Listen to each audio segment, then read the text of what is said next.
Hey guys, so before we do this video, I just want to announce that me and my friends are doing a giveaway. We're just giving away like 2 headsets and $200 in RP. And there will be a link in the description below to enter this giveaway.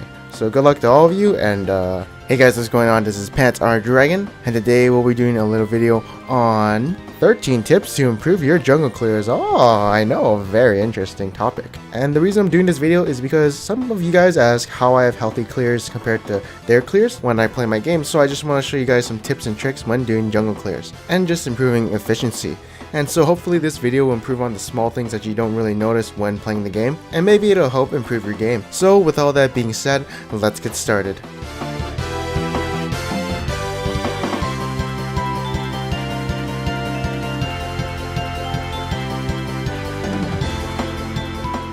Alrighty, so let's get right into it.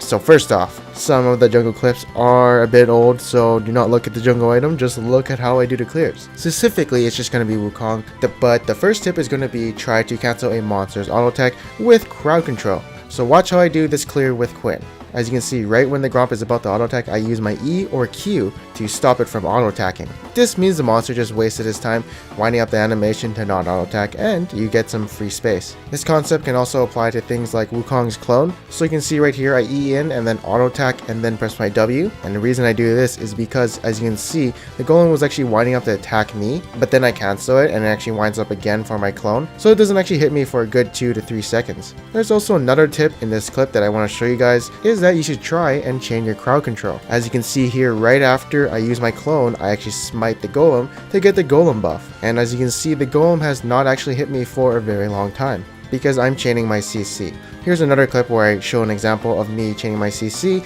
but I also want to point out another tip in which you should use delayed skills before a jungle camp spawns. So things like Gragas' Q, Elise's W, Echo's W, and especially Nidalee's W are all things you should be using before the camp spawn. It's just so you can make the cooldown a little bit shorter so you can have it for the next camp or the next time you use it. Even if it is pointless, it doesn't hurt to do it.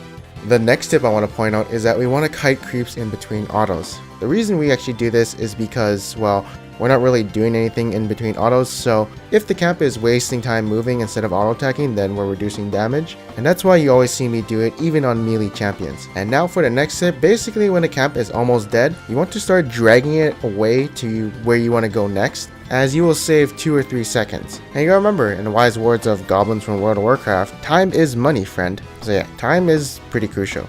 Alright, so for my next tip, I'm going to be showing you guys my personal preference, the second smite red route. I remember someone pointing this out to me, and I don't remember who it was, but props to that guy for showing me this or telling me about it, because I actually do this so many times in my games now. But basically, you smite the golems, then you do wraiths, and then you smite the red. You get 2 of the buffs, which make you healthier. And as we all know, we love health. Now for the next tip, you want to kite the creeps to attack summons.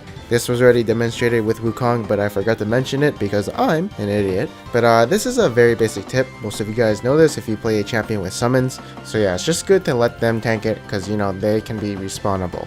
Now for the next tip, remember that tip where I told you guys to kite when you are in between auto attacks? You don't always have to. If you have skills, that's actually preferable to do, as you want to maximize the amount of damage you can do to the jungle camps. But basically, you always want to be doing something in between auto attacks, instead of just sitting there. Also, the next tip is you want to take out the small wraiths when you're doing the wraith camp, or raptors or chickens or whatever you want to call them. But the reason you take out the small wraiths is because 3 small wraiths have the exact same damage as 1 big wraith. So yeah, it's pretty efficient unless your goals for clear times. For my next tip, when you're full health, take some damage before using your CC. This way you can sustain some health with like your machete, talisman, or some sustained skills. And you're not wasting what could be potential health gained, because I mean, if you're full health, you're not really gaining any hit point, right? So that's why you see me in this clip smiting the golems a little bit late. And finally, for the last tip is just going to be some advice. If you're going to gank, keep track of your mana. Usually what I do is I want to have at least 150 mana before I gank, so I'll just keep track of my mana and make sure I'm not using too much abilities in the jungle before I gank. You see, as a jungler, you always want to be plotting your next move, so you kind of plan ahead and choose how you do the camps in the jungle. And that is it for today. I hope you guys enjoyed this video. In one of my other videos, I asked you guys what your go-to jungler is, and these are some of my favorite comments. For this video, I want you guys to comment below on your tip for doing the jungle or clearing the jungle, Any comment works, like any comment that you think will help people, just leave it in the comment section below. For my tip for clearing the jungle, specifically with Elise, if you actually go into spider form and go behind the red buff and then make it turn onto your spiders, it'll actually take 2 hits instead of 1 because the little minions aren't attacking them, so it can tank 2 hits instead of 1. So you also have to be level 2 or more, otherwise they'll just get one shot by the red or even blue buff.